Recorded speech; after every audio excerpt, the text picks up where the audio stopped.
PBNU dan PP Muhammadiyah kompak minta pemerintah hentikan proyek di Rempang.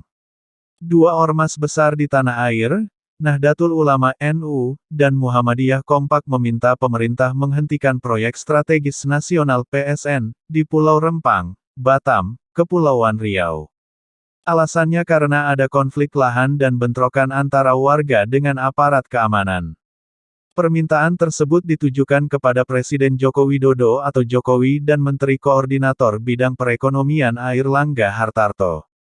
Pimpinan Pusat Muhammadiyah melalui Majelis Hukum dan HAM Muhammadiyah menyebut, pencabutan PSN di Pulau Rempang tersebut, dilatar belakangi konflik warga terdampak pembangunan, dengan aparat pemerintah yang menyebabkan trauma, bahkan kepada anak-anak di area tersebut.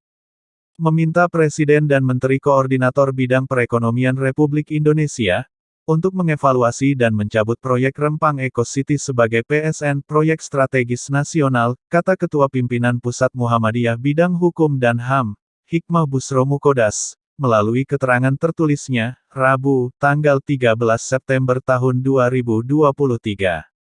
Menurutnya, desakan pembatalan proyek Rempang Eco City tersebut, karena memiliki banyak masalah, terutama terkait legalitas yang baru disahkan pada tanggal 28 Agustus tahun 2023.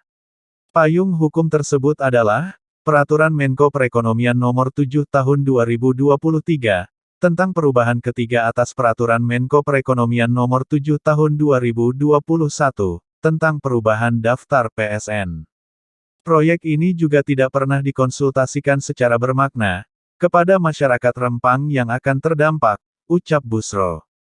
Tokoh PBNU, Muhammad Mukri melalui keterangan resminya, meminta pemerintah mempertimbangkan dengan hati-hati masalah di Rempang.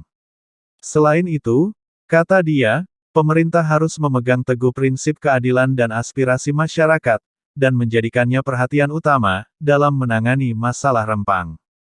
Menurutnya, persoalan agraria di Rempang akan dibahas sebagai salah satu rekomendasi, di Munas dan Konbes NU di Cilangkap, Jakarta, pada pekan depan.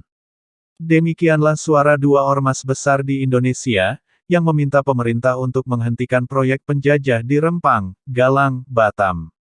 Mengingat ada tumpukan uang yang cukup banyak di proyek tersebut, kita sebagai rakyat kecil hanya bisa berharap, semoga dua ormas besar ini, ke depannya, tidak masuk angin. Sebelum admin akhiri, izinkan admin mengingatkan.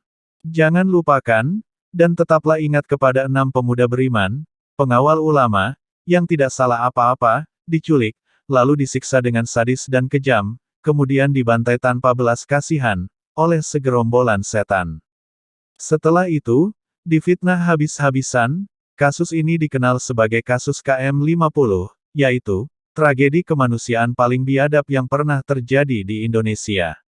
Senin tanggal 7 Desember tahun 2020 yang lalu. Allahu Akbar, Allahu Akbar, Allahu Akbar, Allahu Akbar, Allahu Akbar, Allahu Akbar, Allahu Akbar, Allahu Akbar, Allah.